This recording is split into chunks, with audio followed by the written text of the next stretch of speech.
তো ব্রেকআপের পর ছেলেরা কেন সেই মেয়েটিকে ভুলতে পারে না, মুভ অন করতে পারে না?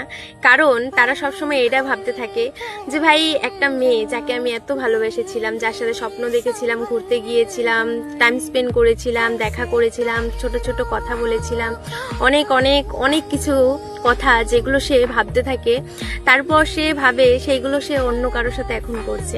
সে ফেক আইডি খোলে, নজর রাখে সেই মানুষটা কি করছে, কোথায় যাচ্ছে, কিভাবে ঘুরছে, কি ড্রেস পাল্টালো, তার ব্যবহার কতটুকু পাল্টালো, সবকিছু দেখতে থাকে ভাই।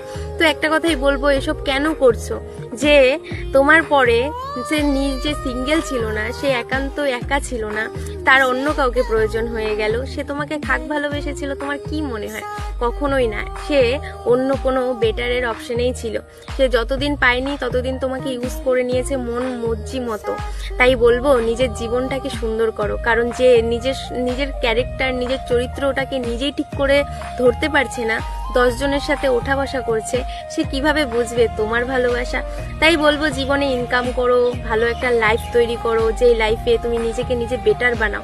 কারণ কাশ কোনো একটা মেয়ে কোথাও বসে আছে, হয়তো বা ভাবছে যে কাশ আমার জীবনে একটা বেটার ছেলে আসবে যে আমাকে অনেকটা ভালোবাসবে, হয়তো সে তোমাকে পেয়ে ধন্য হয়ে যাবে। তাই তোমাদের সব ছেলেদেরকে একটা কথাই বলবো, মুভ অন করে ফেলো। যে নিজের ক্যারেক্টারটা নিজেই ঠিক করতে পারছে না, সে তোমাকে কিভাবে ভালোবাসবে? আর একটা